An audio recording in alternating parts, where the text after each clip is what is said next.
welcome back to SnowRunner, y'all, and you might be thinking, why are we back in the interior of a Pacific P16? Isn't this truck, like, hasn't it been around since the launch of the game? And yes, it has.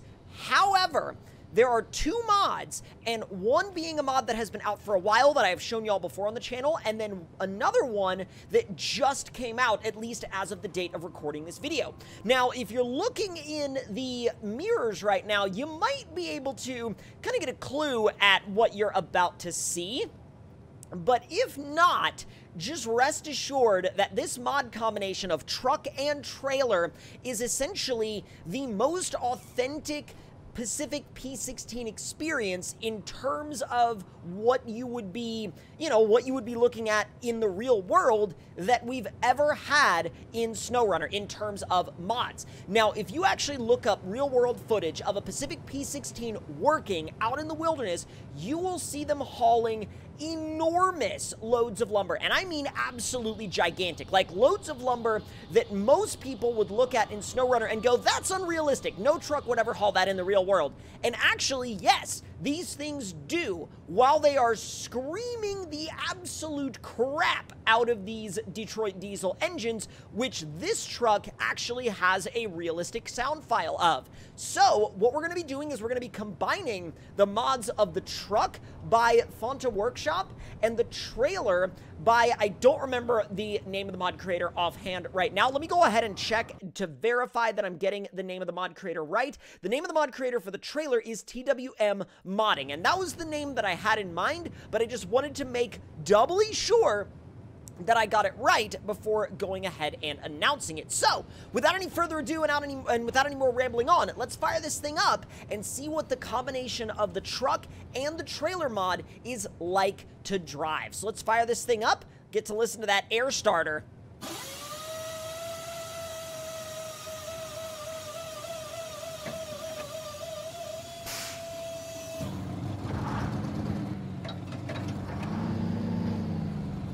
This thing sounds absolutely incredible. Listen to it as the revs ramp up as we take off.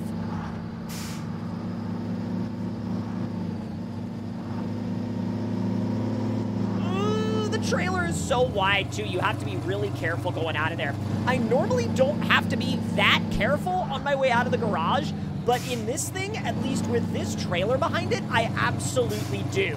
All right, let's back up just a quick second. It's not the most maneuverable thing in the world, because obviously it's not going to be, but you kind of understand that that's the trade-off you're going to have going into it, because if you don't understand that trade-off, I mean, why are you driving a P16? Like, this is what you kind of sign up for by driving something like this, is a little bit of a lack of maneuverability, like just a little bit. Let's see if we can throw it in high and keep some momentum through this river. Oh, I did not mean to actually take it out of high gear. I'm shocked that we're still moving. Oh, no.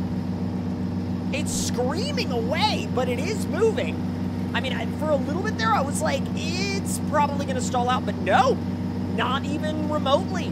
It had no interest in stalling out, no interest whatsoever. And actually, I am extremely surprised and impressed that it didn't want to stall out there. Like, normally, trucks going through that with this much weight in high gear, especially considering the fact that the front axle is not powered, they want to stall pretty easily, but this one, not even close. All right, let's dive into some shallower mud now and see what it does.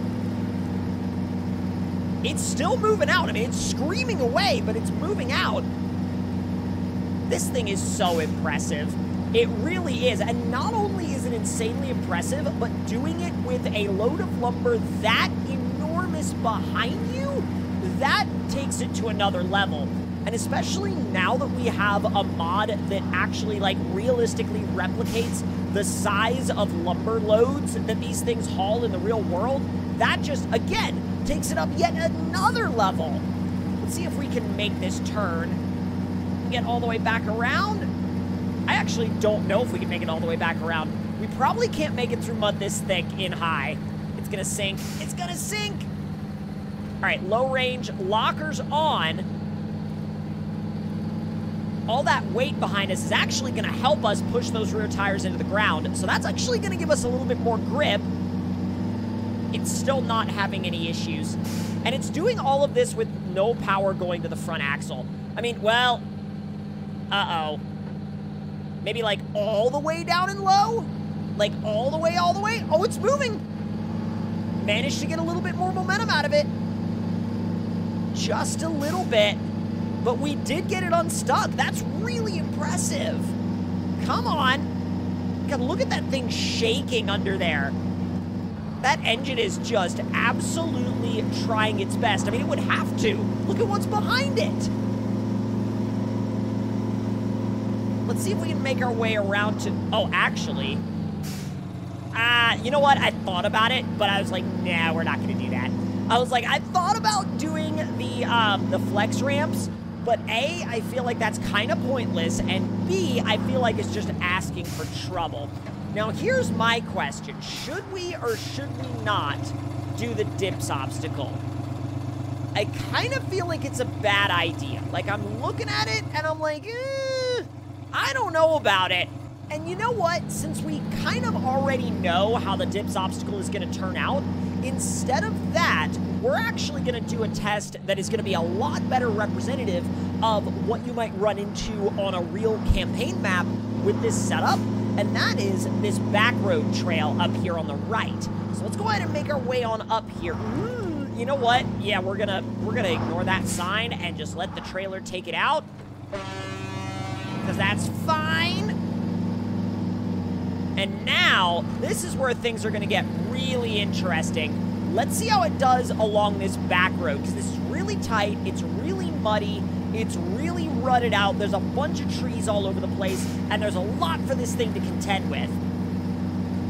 Again, so far though, for something with no power going to the front, it is just eating.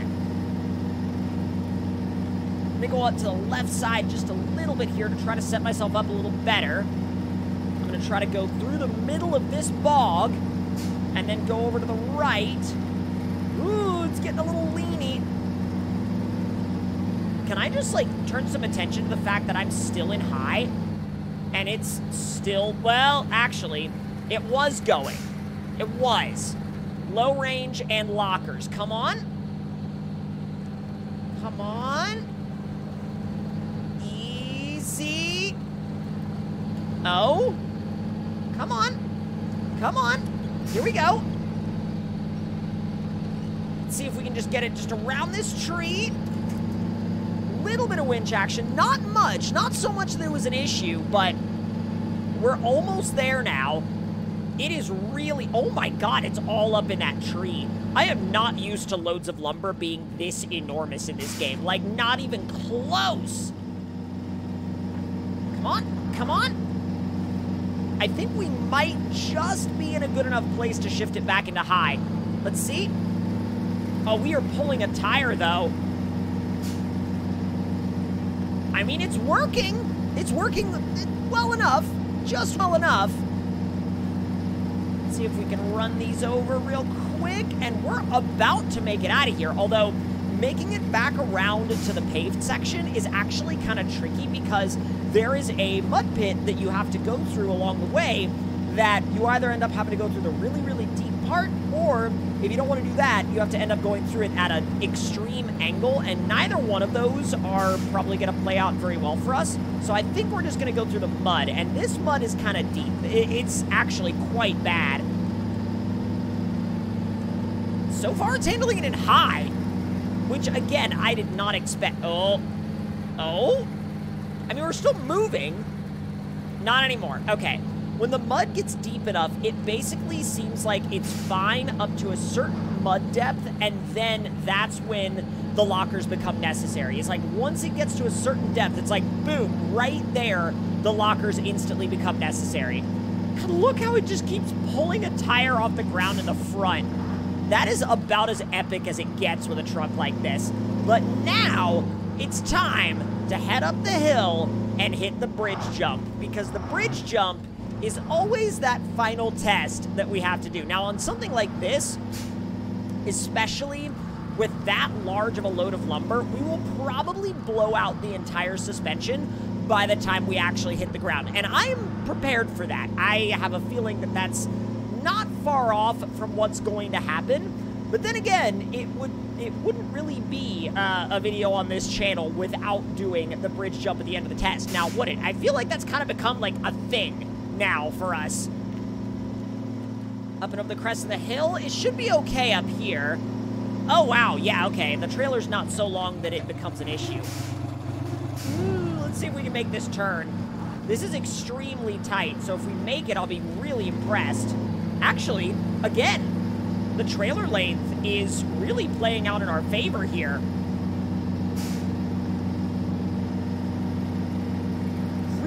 Really surprised that it'll hold itself in high all the way up a hill like that. That is honestly, like, just so genuinely impressive. All right, down the hill it goes.